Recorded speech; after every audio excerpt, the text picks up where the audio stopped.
can just walk in when they're ready. So Parth and I will talk a little bit about public policy applications of agent-based modeling. But we thought just to set the stage a little bit, I'm just going to go through 5 short slides about an explicitly public policy focused model of fisheries. Okay, and here's a quick background is that, well, maybe let me just go over to one other thing here. As some of you may know, around the world, fisheries have been in decline. And this is an example of a specific collapse of the North Atlantic cod fishery. So you see over many hundreds of years, production increased and obviously became too high in, what year was that? In the late 60s, early 70s, the production was too high. It led to the collapse of the entire fishery. Now, around the world, many fisheries have at least been in decline, if not exactly that dramatic. By the way, I'm not a fisheries expert. The model I'm going to describe, we did present to fisheries experts, and I just report the fact that for fisheries people who have been trying to make things better, they don't like to actually talk about fisheries in decline because they're trying to make it better. So I'm not going to emphasize that, but so the idea is, given that fisheries have been managed, why are they in decline? Not sure where my slides went.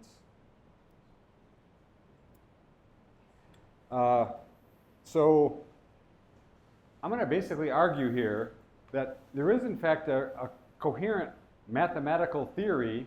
There's textbooks on how to manage fisheries. Colin Clark is a famous author in this area. But it's usually very stylized how the models work. And so our thought was, what if we kind of break the mathematical model and replace it with something that's more realistic? And I think my next slide just goes into that a little bit. And I just say here that it turns out that if you look at the mathematics of these fisheries models, they would be good models if, in fact, fish were like chemicals in a reactor. If the ocean was well mixed, so the fish were uniform everywhere, and if fish could reproduce instantly or over some short time, and there were not a lot of external changes in the ocean, then in fact the models would work pretty well. But unfortunately, the models make these strong assumptions.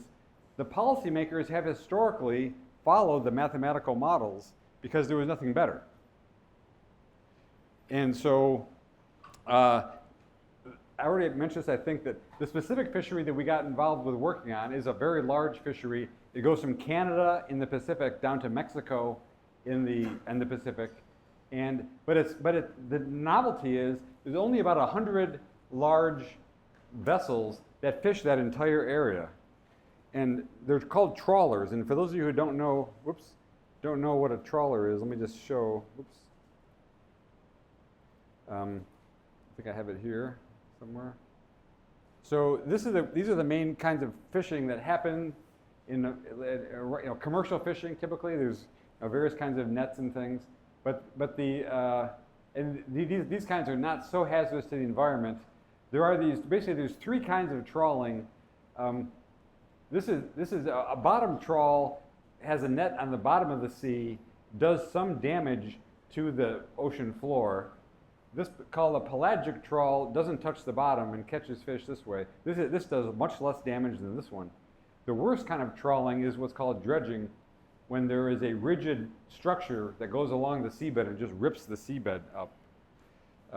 But to give a sense of how efficient these 2 fishing schemes are, that just 100 boats can fish the entire west coast of America and capturing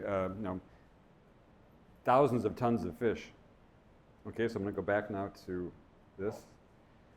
Okay, so with this as background, it is the case that the regulators have put in place certain schemes like transferable quotas. That is, if the 2 of us are fishermen, we get a certain quota, and then if I could sell my quota to him, or he could sell his quota to me, or there's quota for the different fish. 80 different species, but only a few of them are commercially viable. But if he catches a fish that he doesn't have quota for, he can take the quota from me and vice versa, so we don't get in trouble for catching too much of the wrong fish. Anyways, the idea was that could we build a better model? And this was this Poseidon model, which is a mixture of agent-based modeling specialists, ecologists, some complex systems, fisheries people, and then Hawaii are definitely fishing experts. This is the NGO that got involved. They care about that fishery. And then they knew to contact, in the US, this is how we fund things typically, these big foundations. I mean, this is the family that founded the Intel Corporation, the processor corporation. So they gave they gave several $1 million, and we created a big model. And it turns out, working with fisheries experts, I think, did I say that? One of the universities, yeah. So there are fishing experts at Hawaii who really know how, and University of California, Santa Barbara. They have the data on every, for at least the last decade, every single one of these 100 fishing vessels has to keep daily log data, where they fished, how much they caught, et cetera, and it's very specific. Those data, though, are not public domain. They're kept at this university, and so from those data, we're able to create a very detailed behavioral model for those 100 boats. Now, those boats are large boats. They're expensive to operate. The captains of those boats are fairly rational, and so there's this logic of the model. I won't go into the details. The main thing I want to emphasize today, though, is that this model was able to produce very closely what has happened in the fishery over the last 5 years, roughly. And specifically, though, we use the model together with the regulator. Now, the regulator is the federal government, because it involves several different states. And that regulator has to set things like quotas. How much, and these are just different kind of fish, how much quota, how much quota to release, the transferable quota. Also, this is called the total allowable catch, how much can be caught. Various policies have to be explored. And so typically the way the regulator has worked for the last 2 decades roughly is they simply, they're going to try to measure how many fish are there. They then try some quotas. They kind of guess what the quota should be. They also put in the marine protected areas that I mentioned earlier. The marine protected areas are the ones where there's part of the environment where part of the sea floor cannot be fished in, and they put in some of that. So there's a mixture of policies that they try. Now, when they put in the policies, it's a very slow process for feedback. It takes a year to get feedback on whether the policies work, and it's a very noisy environment. So one of the things in here is we can explore how different policies would impact the fishermen. Once we knew this was working well, we could then believe that the way the fishermen would respond to the policies would be realistic. And here's a very concrete example that I've just drawn out. This is one example from one of the papers. We've published about a dozen papers on this model. If you search on Poseidon, you'll find the papers, but I can give them to you if they're behind a firewall. So, for example, one thing is to say, if you were to put a marine protected area like this, so this is the green is the land, blue is the water. Put a marine protected area right by the coast, or way out offshore, or here, or a big one here. What is the effect, for example, on how many fish would get caught, total catch, and also how much would the small boats bring in? The boats are heterogeneous in size. You care a little bit about the small boats. And so the idea, though, for example, here is this is the size of the MPA. You can also say, the boats can't go out all season. They have a limited length of time they can fish. So at any point in this space is a policy. And now, as I said before, it would take a year for the government to try one policy. But here, we can try these. Every one of these dots here is from a simulated effect of the policy. And so we can run this certainly in a day. So you can compress, let's say there's 100 policy experiments here, what would take a century to do in real time can now be done in a day. won't be perfectly accurate because this is not perfectly accurate, but it turns out it's very good. It works very well. And so the regulator, the federal regulator has adopted this as the way that they figure out the policies from now on. And this has been going on for quite a while. It's been going on for about the last 4 years. And so now this is a very data-rich fishery. Every boat has GPS on it. Every boat does daily logs. Every fish that gets caught is logged. I mean, these are potentially, they're large fish. Every fish is logged. Could we use this? Could this data-rich model also apply to other areas?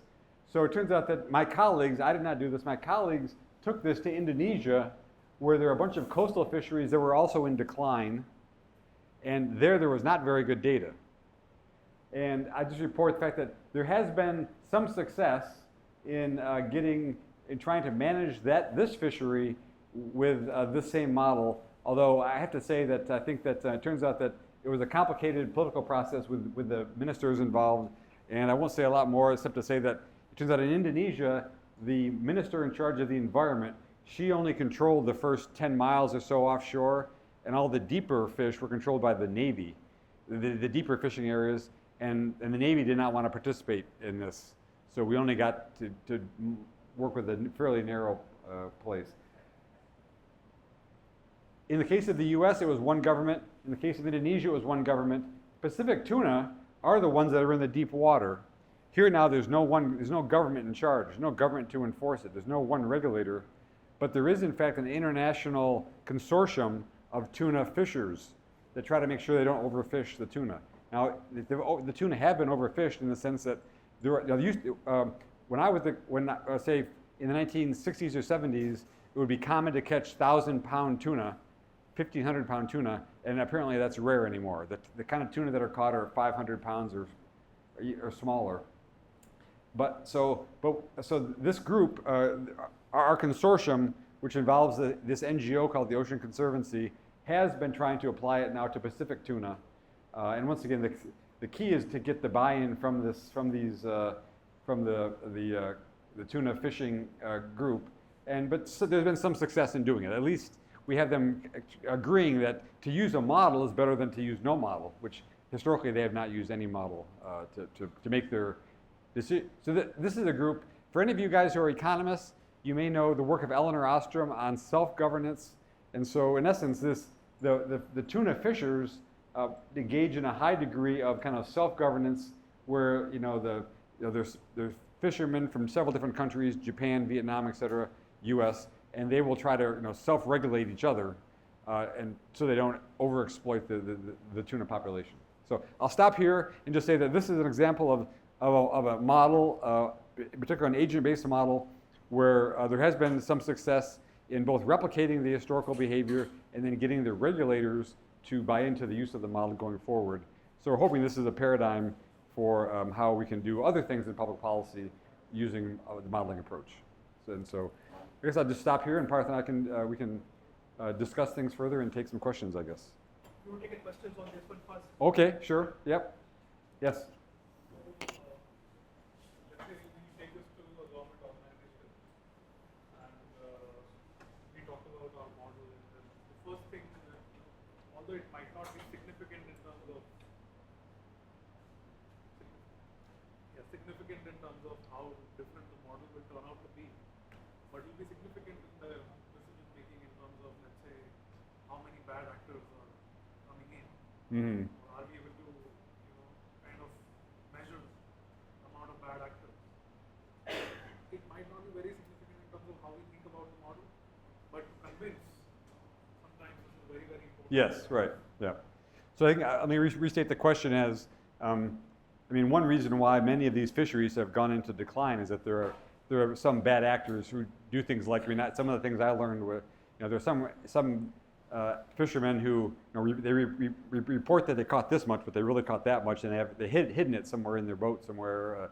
There's that thing. There's in this particular fishery that I discussed, there are some extremely valuable rare species that get sent to Asia, get sent to Japan, and oftentimes the fishermen, they'll catch that as byproduct, so-called, but they know it's valuable. It's like maybe a fish say that if the typical fish in this fishery is worth $10 a pound or something, these rare fish can get $100 or $1,000 a pound in Japan, and the fishermen will hide this. Yeah, so I think it's an issue as for how to control the bad actors always. At least in the case of the U.S., I should also say, in the U.S. case, it has been, for the first 5 years, it was just GPS and logbooks. For the second 5 years, there were actually federal inspectors on every boat. So a federal person went out, because there were only 100 boats. Now that's been relaxed a little bit. But I think that, and I mentioned in Indonesia, since the Navy controls several of the deep ocean fisheries, the Navy apparently leases out that fishing space to other countries, and that they get a payment for that, and that's so complicated, agreed. But if in fact you can find a minister who really cares about making the fishery not collapse, then this may be a viable approach. I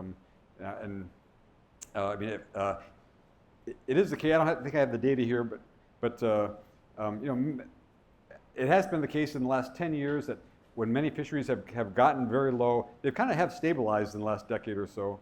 And I think people know that if fisheries are continued to be allowed to be overexploited, many fisheries won't exist in 10 years. And a sizable fraction of people get their protein. I think there's a plot here. What fraction of food consumption, seafood consumption per capita, but it's there's a lot of fish that's consumed around the world. If in fact the fish was jeopardized, it'd be a big problem for a lot of countries. So governments have incentive to keep the fisheries functioning. Anybody else? So the papers are available online. I don't know if the GitHub repository is still up or not, but if anybody wants to see the code, I can certainly get you a copy of the code.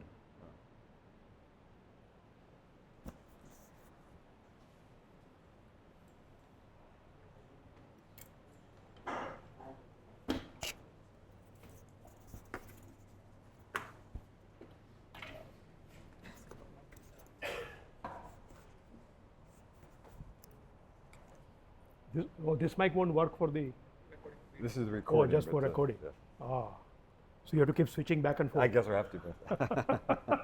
Okay, I think just in case one country that you had on the list of per capita fish consumption was Iceland, and Iceland was actually one of the first countries to implement the ITQ. ITQ stands for individual tradable quota, right? And the way it was done, and that may answer partially the question that you asked. The way it was done is government basically asked each fishing family, how much fish have you been catching for the last 3 years, right? And they basically took an average of that number and said from now onwards, you have a legal title to catch that much amount of fish from the waters, right? So for example, say one family was catching over a 3-year period, average of 500 ton of fish. So now they get a piece of paper, like a land title, right? You get a piece of paper that gives you now title to 500 ton of fish. Of course, they realize quickly that it's not the total quantity, absolute quantity, but proportion of the fish. So total allowable catch, which is the total amount of fish you can catch per year, right?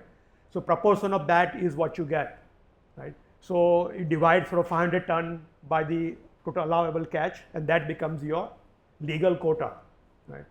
And the enforcement, at least in the case of Iceland, came not from the government inspectors, unlike say in case of US and Canada.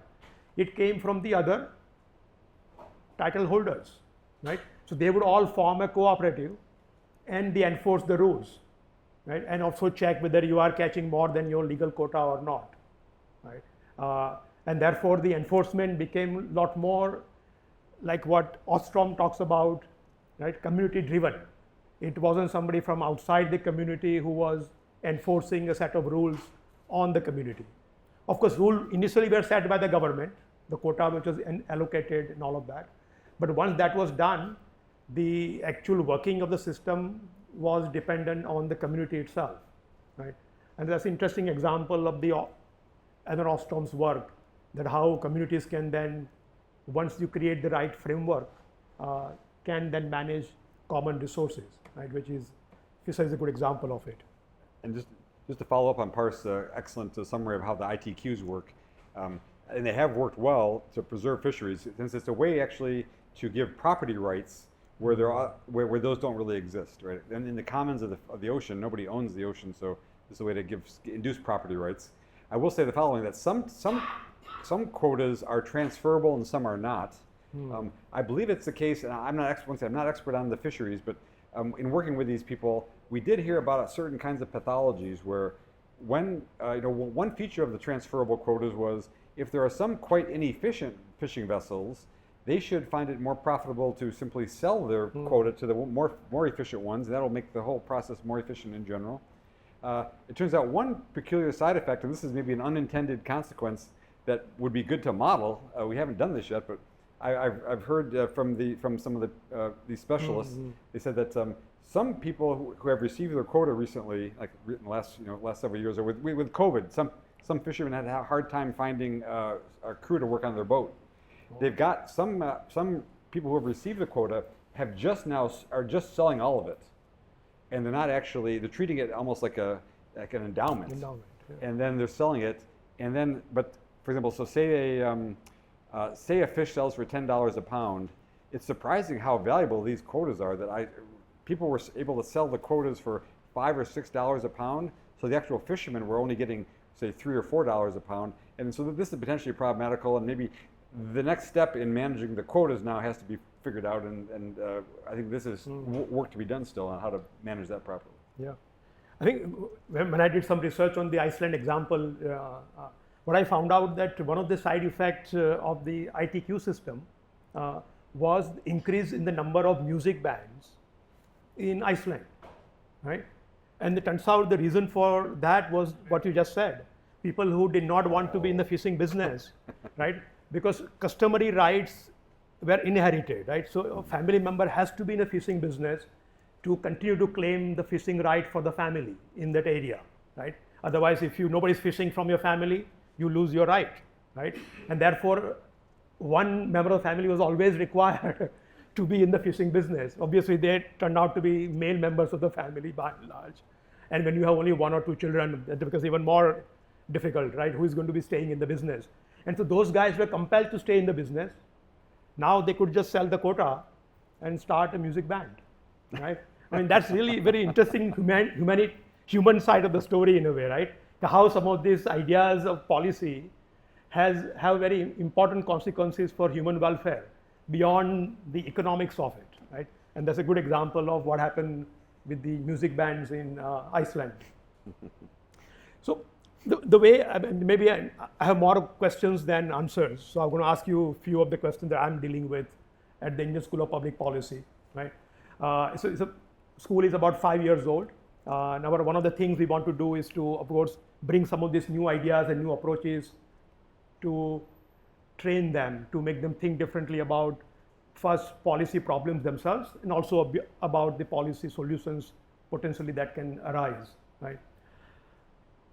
So one, just building on the Eleanor Ostrom example, now Eleanor has done a number of case studies around the world, some of you also talked about yesterday, and she had come up with a list of rules. Okay, what kind of rules communities have been following generally, which has made those common pool resources sustainable, right? Or sustainably utilized, right? The people are of course using resources, but they are not getting destroyed in the process. They are of course being well managed, right? And so my question was that those rules obviously were designed by people, right? So agents obviously are the ones who are at the heart of those rules. So Eleanor does not go into that detail, right, obviously. So he just documenting the rules that she found across the world commonly being used. So I'm wondering, is it possible for us to create an agent-based model of, say, a common pool resource where we would see evolution of those rules, and how would that happen? So that's a great question, and I got to know Eleanor Ostrom in the last decade of her life or so, and so she hired several postdocs, hoping that they would be able to write ABMs where this would happen, right? Oh. Situate agents in some kind of resource environment, and under what conditions will they, properly self-govern versus will it collapse? So as of last I knew, I mean, of course she passed away about 10 years ago, but as of last I knew, this remains an open problem. And my sense is that this is an example where there are many, many open research problems that are super important and we don't know how to solve them. And think about this, that in the same way that this commons problem, no property rights, is it's like a prisoner's dilemma problem almost, in the sense that, right, no individual has incentive to limit their consumption on the commons, and so it gets overexploited. Back to Parth's point, writing the rules is a kind of second order commons problem. It's costly to do it. You might make enemies in the process, but somebody's got to do it, otherwise it won't get fixed, right?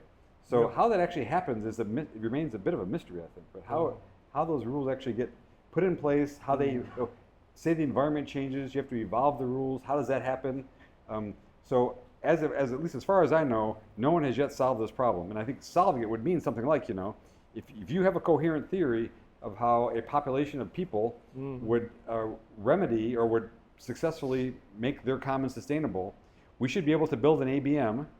We'll put your agents into a resource-rich environment, and they will basically write a constitution or write rules that will make it work. And as of right now, I'm just reporting the fact that I know of several people who have attempted this, including one of her most well-known students who has had a very successful academic career, and nobody has done this yet. So if anybody wants to work on that, I would be very supportive of that as a dissertation topic in my department. So I think hopefully we'll come up with more dissertation topics from our conversation. But I agree with you that that's really the important, and no, it's not just about fisheries, right? Common food resources are everywhere, including obviously the air we breathe. The climate. Most importantly, climate change, right? So if you are able to create a sort of ABM to sort of manage climate change, it could be a great service. So the way I think about ABM at ISPP is from three sort of points of views, and maybe you have some examples in each one of them. A few we have talked about here. So one way I want to use ABM is as a pedagogical technique or a tool, right? To give them an idea. I think you got a great example in the morning about the supply and demand curve and how we only think about the people below that dot, but not above the dot, right, in some sense. And that's really what happens also in people who come to study public policy, right? And so opening their eyes, in a sense, to all the players in the market, right, who are making up that curve is very important, right? So that's a pedagogical sort of use in a way that I'm thinking about how it can be put to sort of train people to think very differently about this, right? Second, obviously, is to assess existing public policies. So whatever policies are there, can you create an ABM around that and be able to assess the impact of the public policy? And third, I think you talked about in terms of designing new public policies. And then, of course, you have a different set of ways in which you could design a new public policy based on the ABM. And to iterate them faster than you can in real life, too. Yeah, which is what you talked about. Within a day or so, you can try out many models, right? So I'm just thinking across those three lines, using it as a pedagogical tool, as in assessing the existing policies, and a third as coming up with new policies. Where do you see how this sort of ABM fit into all of these areas, and what are good examples underneath that? So I think Parth, you've done a great job summarizing that in a way I hadn't thought about it before. That summary is more coherent than anything I've heard before. So that's very nice what you've done. I wonder if an important driving force. Let me just say a background. I mentioned this morning that from a complexity point of view, we have at my university the Center for Social Complexity, and Professor Vipin spent some time there at that center when he was a graduate student. But we also I actually run something called a Computational Public Policy Lab. So when a government agency or NGO comes to us and says, we have some specific project, we'll typically run that in the Public Policy Lab, not in the Complexity Center, just as a matter of kind of coherence. But so let me report the following, that in the last decade, roughly, I would say that maybe just to add on to what Parth has said, is that one very important driver from the point of view of making new kinds of public policy is the availability of microscopic data which could also be called something like administrative data that's complete. So, in the old days, administrative data would have been kept by a government in a tabular book somewhere, in a file, in a folder somewhere buried. But nowadays, IT systems make those government data more easily available, if not exactly readily available. And so I think that the possibility of using very detailed data on which citizens are in poverty, which citizens need help of a certain kind, which citizens have suffered from disaster, having those kinds of microscopic data also drives the possibility of having much more tailored policy, much more, much less crude policy. But also, with that microdata, you can then build models, which you can then spin forward in time and say, what are the unintended side effects? What are the things that you have not anticipated with your policy? Because as we know, so often policies that seem like they're going to help the population out may help some people, but then it may cause other side effects that are not good. And so we talked over the last 2 days a little bit about the idea of emergence, right? And I mentioned that some people have talked about emergence, and emergence can be thought of as either being undesirable by a computer scientist or maybe being desirable in the social sciences, something that we can try to better understand. It may be that one way to think about unintended consequences of policies is that those are really emergent novelty in a social environment that are just hard to anticipate without running a model. Or either you try the policy out in real time in a real society, and it takes a year or two or more to see what the side effects are, and then it may be very hard to correct them, or you simulate it and you hope that you can understand those side effects from the model. For example, I think that one way to understand the NASDAQ model that I discussed was that the regulator should have, in a perfect world, the regulator would say, look, trading an eighth of a dollar and 1/16 of a dollar is archaic, but it may or may not be better. The regulator would have run the model and said, we think that decimalizing the market makes everybody better off. In fact, that's not what the regulator did. The regulator just said, we now believe it's just simply too old-fashioned to do it in eighths and 1/16 of a dollar. By the way, as a footnote, does anybody know why it's eighths and 1/16 of a dollar? It's the say it again. Well, it's because the Dutch used to run New York, and the Dutch coinage of the 17th century would be broken into quarters and eighths and 1/16ths, and so Wall Street had traded in that way for many years. Anyways, so New York was a Dutch colony. Yeah, New York was a Dutch colony. The regulator just said it's just too archaic to do it that way. So it was not really a welfare measure; it was just a normative demand. The regulator just demanded of it. And so, but in that case, happily the NASDAQ got a 1-year reprieve to do it, and in that time they then were able to test things. And they, if in fact the model had said, there are going to be very problematical effects of this change, I think that the NASDAQ was prepared to go back to the SEC and say, we don't want to decimalize maybe all at once, or give us more time to do it, or we'll do it over the course of a decade or something. But in fact, the model showed that things were going to be okay. But imagine a different world, and we were just talking before this started that many times governments are limited or constrained by what they can actually accomplish. But imagine a quite different world than we live in today, where governments have at their disposal high fidelity models of the things they regulate. And imagine if government regulators were always kind of looking at alternative ways to regulate, maybe more lightweight ways, less ways to make things run more efficiently. And the government was actually trying to pick out better ways as a result of some scientific or other modeling approach.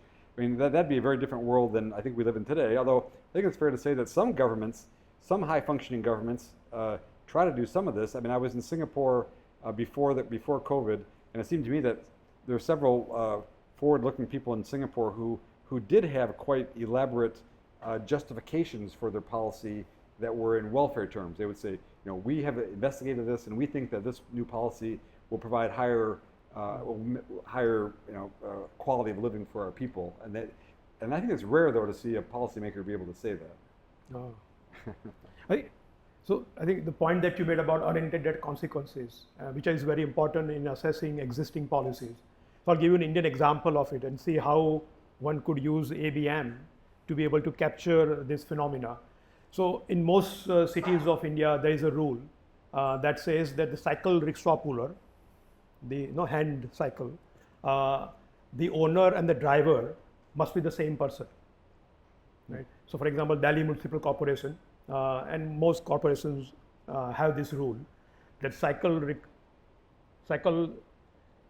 owner and the driver must be the same person, right? Cycle rickshaw. Now you ask sort of students, what's the logic behind this? Why somebody sitting in the Delhi Municipal Corporation office in 1970s, which is when the law was made, would think about making such a law, right? And you get one sort of set of answers, which I'm sure you also will be able to come up with, right? Can you guess what the answer is? Why do we have such a rule that says cycle rickshaw owner must also be the driver? Is it a liability thing? There were a lot of informal sectors back then. Pardon? There were a lot of informal sectors back then. Informal sector, huh? And people used to lend money at high interest rates. Okay. Sorry. Yeah, so drivers don't get up being exploited. Exploited by who? By the cycle rickshaw renters. So typically what used to happens in the many cities is that there are rich business people, right, who own 100, 200, 500 cycle rickshaws, and they're renting this out to the migrant workers. Because usually most of the cycle rickshaws were initially run by migrant workers who would come from the villages for a couple of months during the sort of lean season between planting and harvesting, right, and earn some cash and then go back to the village. And so there's a lot of exploitation as people saw it. And to prevent that, obviously we passed this law, and they are even now on the books, right? And so we asked them, now what are the unintended consequences of this law, right? Just like minimum wage law and many others, right? So start thinking about this. Is it really helping the poor migrant workers who are coming from out of town, rent a cycle rickshaw and then ply for a few months? Or is it actually harming them? Pardon? The entire cycle rickshaws go out of business.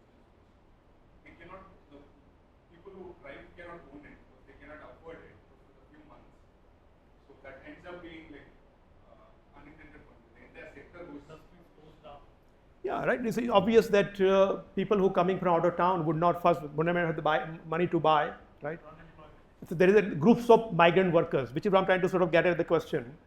That how do we sort of differentiate? They're thinking of migrant workers as a one single category, like the consumers and the suppliers, supply demand diagram, right? But they're not able to distinguish different kinds of migrant workers, some of whom may be able to buy cycle rickshaw, and maybe it's a good thing for them that they're buying and running themselves, right? But many of them obviously would not be able to buy. So what would they do, right? So in a sense, you are closing the whole line of work for those very poor people, right? So I'm trying to figure out, in many of these unintended consequences sort of situations, the challenge is for people to broaden their horizon, to think about migrant workers as not one single category, right? But to see how many different kinds of people make up that category, right? So I'm just wondering, there's a way of thinking about this more systematically, and then apply the ABM sort of structure, if possible, to be able to sort of do this more. Right. And if I just think back to the table that I showed the first day, is that even though there are many different categories to how we build models, and there are many ways we'd like to relax the usual assumptions, it may be that the single most important one that we can do with ABM that's hard to do mathematically is just making people heterogeneous. And if you make people heterogeneous, people have all different kinds of motivations and lifestyles, and living in the village versus the city, and income and wealth, of course, and oftentimes policies are too focused on what is maybe a representative citizen, and the policy is written for that person. But then people who are out in the tails are they're either hurt by the policy, or the policy just becomes irrelevant to them, and at best irrelevant, or they're hurt. And so I think one of the great things that you can do with a agent-based model versus a mathematical model is you can at least try to better understand the full range of the population you're trying to regulate and improve their lives. And maybe maybe the kind of thing too where I mentioned on fishing the line, where the boats go around the mean protected area. If when you have a high fidelity model and you have the incentives right for the people, as soon as you turn the model on, you find people doing all different kinds of things. Right? There are many different ways to survive in this world, and a good model will pick out the fact that even people who look quite similar on paper may find quite different ways to live their lives. And it may be then that a one-size-fits-all policy is exactly the wrong thing to do when you have a lot of heterogeneity in your society. Yeah. So is there some way of sort of figuring out how do you divide this category of people? I'm just thinking of as a way of teaching, right? This technique. Can we give them some kind of formula, some way, structure through which they can think that these are the various categories of people I have to pay attention to in order to assess the impact of this policy across this diverse population of, say, in our case, migrant workers, right? Or fishing boats or fishing families, whoever is the candidate within that. I think we don't have that model yet, but I think that strikes me as both a pedagogical and a research challenge, that it'd be great to have an illustrative model which showed exactly this point cleanly. I'm not aware of one that really does that exactly, I guess, but I mean, there are models that have that flavor, but maybe, for example, I think there are some minimum wage models which show that, of course, I mean, in the U.S. we have these David Card regressions that show that the minimum wage story is much more rich than the usual textbook story of just cutting off, say, the poorest workers or whatever. And I think, I guess the heterogeneity is something which for people who build synthetic populations, we heard a little bit about that work. When you have a synthetic population, you see that no two individuals are alike. And so that automatically puts in your head the idea that policies are going to affect people differently. When you're thinking about things in your head, your mental model, or even mathematically, you think maybe in terms of there's a few types of agents, a few types of people. But then when you actually have a synthetic population, every person is totally idiosyncratic, right? Every person has some place where they live and a certain level of income and a certain experience and education, and no two people are the same. And now, it may be that some of that heterogeneity is just kind of noise, but I think it certainly is useful, potentially helpful for policymakers to think about the breadth of the people they're trying to regulate when they write rules, because oftentimes they have some very narrow person in mind, I think. Yeah. So the other thing we sort of talk about at ISPP is also focused on the fact that the assumption most people make is that public policy is what government does, right? At one level, of course, it's true. Policies are ultimately made by governments, right? But they think that implies that the solution to the problem must also be done by the government, right? So thinking about public policy as a direct sort of solution as opposed to a framework that you are creating to solve a problem in which the actors could be other players in the society, could be private sector, could be like bazaar, or could be samaj, meaning the civil society, right? So we talk about sort of samaj, sarkar and bazaar, which is our sort of mantra at ISPP, right? So we talk about that there are three tools in your toolbox as a policy maker, like samaj, sarkar and bazaar. You have to think about which one is most appropriate in a given situation, or which combination of them are the most appropriate, is the most appropriate tool for a problem that you are addressing, right? So I'm just taking that idea a little further. That we have a good modeling, of course, of the bazaar, of the market, right? Are there sort of similar models for sarkar, for the government? So how government functions, within itself, the incentives, information that they have, on the basis of which they are making decisions. So a way of sort of modeling that. Yeah, so it's a great question, and I don't think that we have. I think that the paper that Parth just outlined has not been written yet, so somebody should write that paper about how to think about these things in a different way. But I will say this, that at one point I put up there's a very nice book. It's a little bit less about agent-based modeling, and it's more about complexity in public policy. The authors are David Kolander, who recently passed away, but he's a professor of economics at Middlebury College in the U.S., and then this guy Roland Coopers, who's a professor in Amsterdam.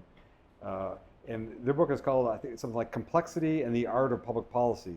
And the one great thing about that book is that once again, even though it's qualitative and it's written at a high level of abstraction, it does try to distinguish.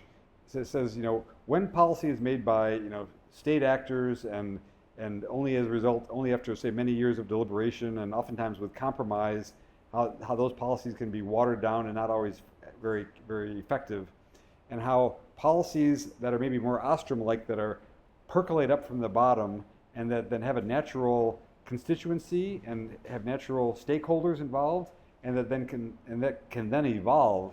Those bottom-up policies may have more teeth somehow, they may be more effective, more enforceable even, more in tune with what's going on at the local level. And so their entire book, which is not a long book, maybe it's a 200-page book, the book tries to draw out that dichotomy between doing things from the top down versus doing things more organically from the bottom up.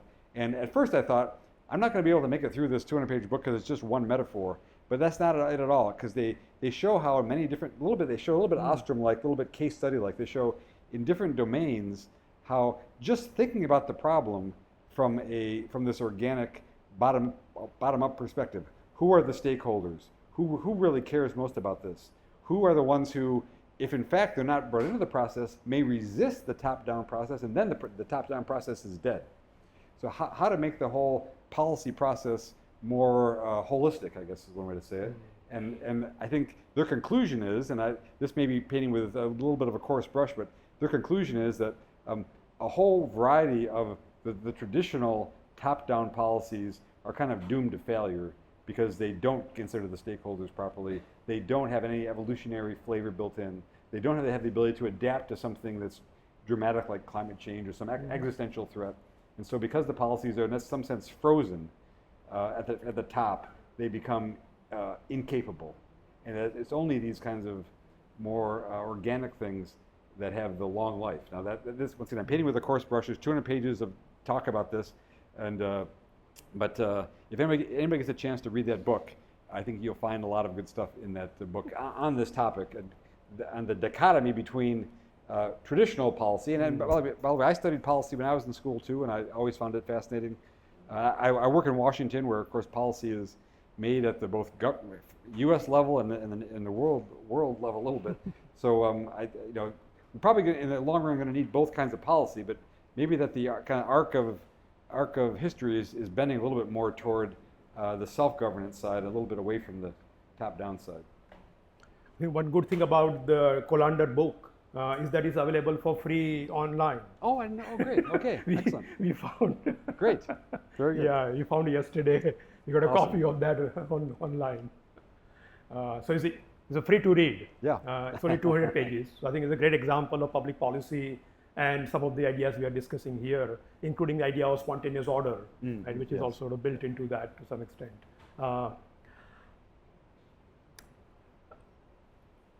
So one way we are trying to sort of talk about these different perspectives is through design thinking, right? So design thinking is, in my view, is an approach that also forces you to think from the eye of the customer, right, which is how it's been normally used. But also if you think about public policy, think from the eyes of the citizens for whom you are making the policy, right? So often the policy is made from the perspective of the experts. So I'm the expert in health policy or education policy, sitting in whichever power room there is, right? And thinking about what the problems are and then designing a policy to solve those problems, right?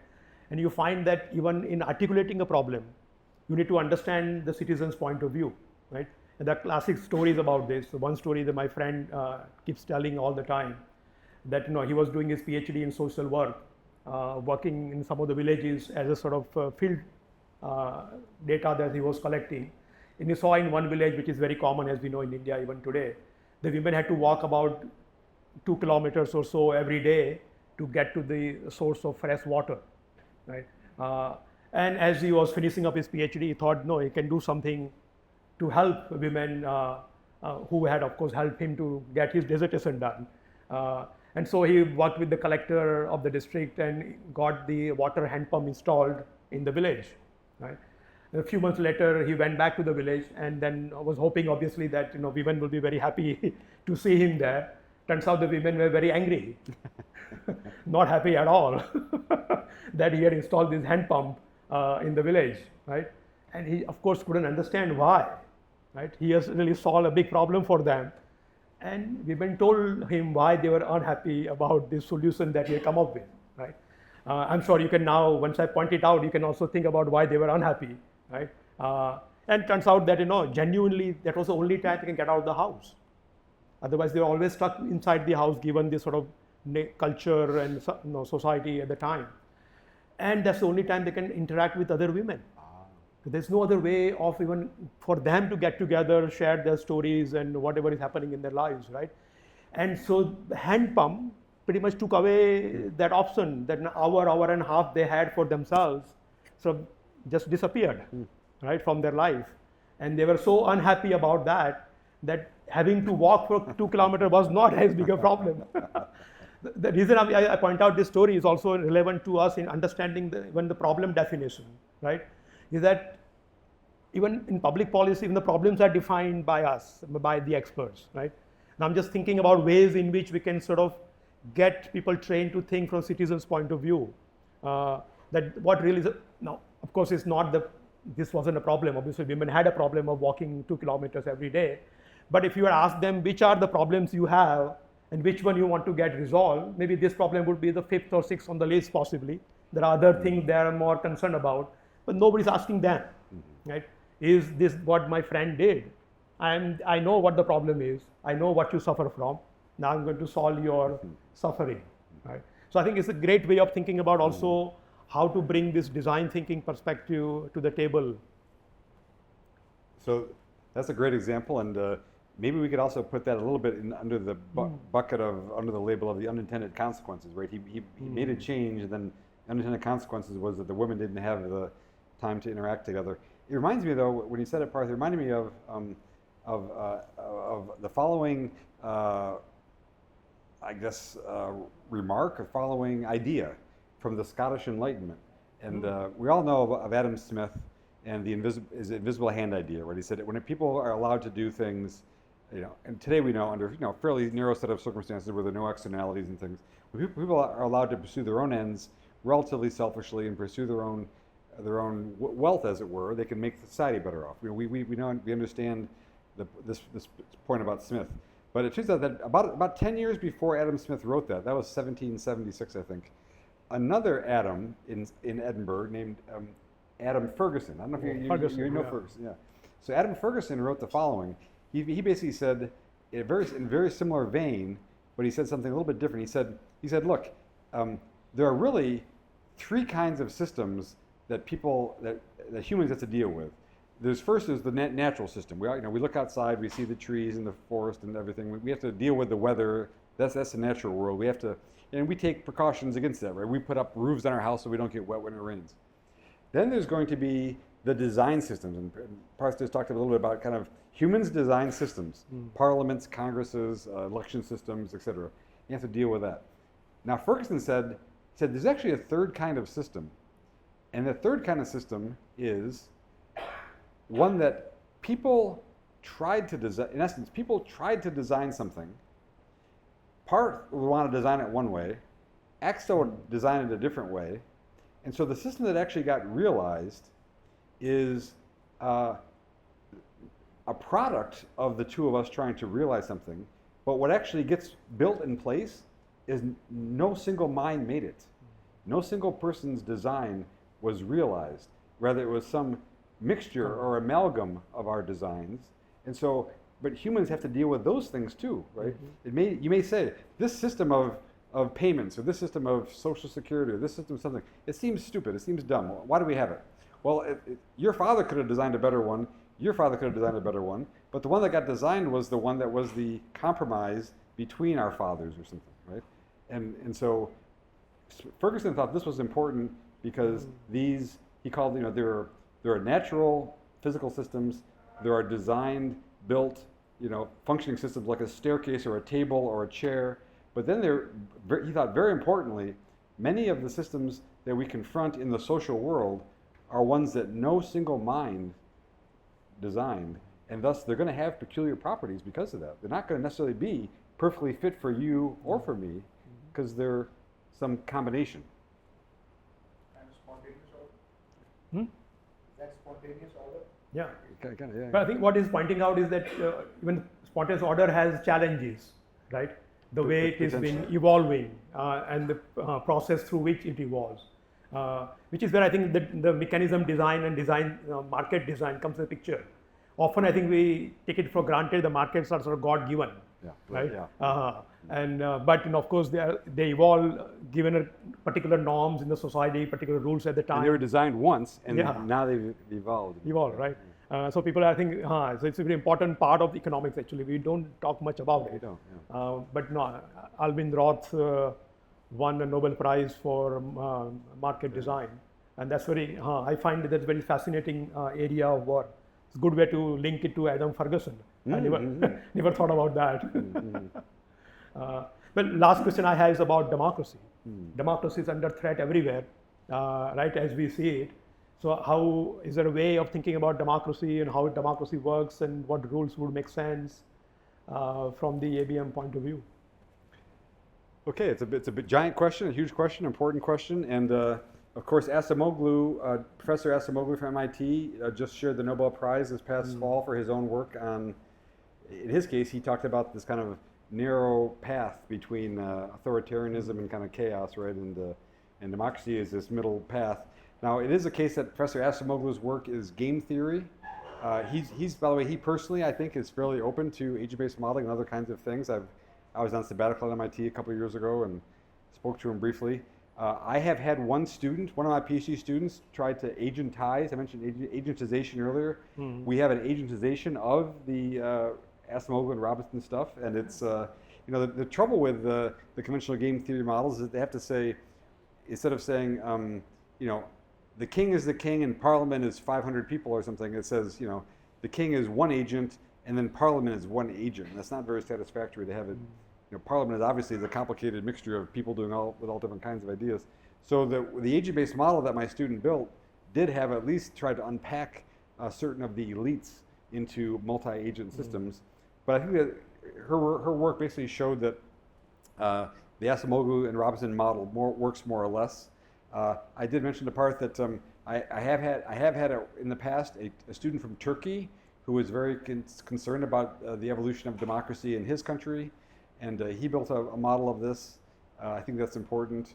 I work at the university called George Mason, and for those of you, many of you will have no reason to know this, that right in the U.S., in the case of the U.S. Government of its founding, there was the so-called Declaration of Independence from the British. Then there was the so-called Constitution, but there was a subset of the senators of the representatives from Virginia who thought that even though the Constitution gave a certain set of rights to the states, there were not a good set of rights for individual people. And it was in fact George Mason, this man from the late 18th century, who proposed the Bill of Rights. So freedom to pursue religion as you will, freedom of the press, freedom to hold arms. Those are all the innovation of George Mason, and those have withstood the test of time, although they're involved with many court cases to understand their boundaries, etc. So I think that trying to understand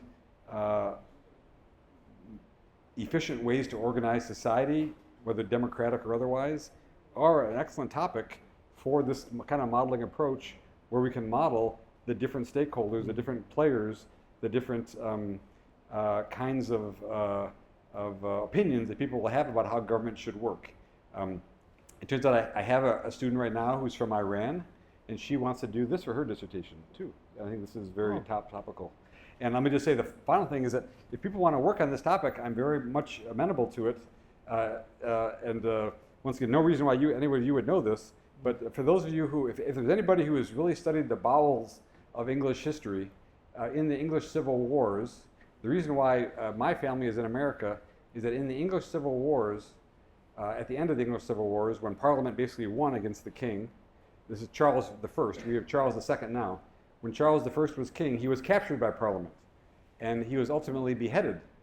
And this is the early days of non-monarchical government.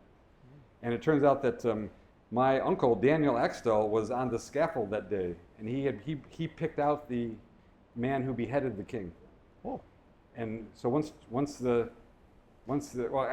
have Charles III now, right? Because once Charles II came back into power so this was 1649 when Daniel Axtell managed the execution of the king.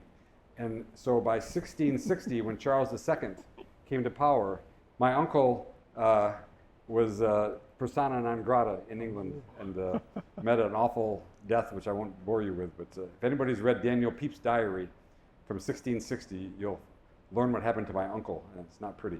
So anyway, so the rest of the family came to America, and we've been there since. So I'm very keen on understanding, how is it that we can have maybe more peaceful transitions of power and have democracy either more or less, and are there just even, to be totally honest about it, the U.S. Congress has not been terribly functional in the last decade.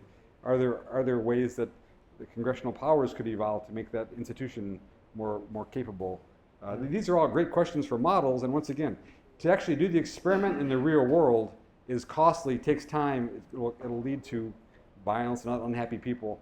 To do it computationally seems like a better approach. Now, having said that, maybe the final word I'll say about it is that for every good age-based model that gets built, it seems like there's 5 or 10 bad models. So if in fact you read in a magazine or a newspaper somewhere, you read that so-and-so has created a great model of democracy, and the answer is, do it this way, the first response you should have is to be very skeptical, because there's going to be probably biases in that model, et cetera.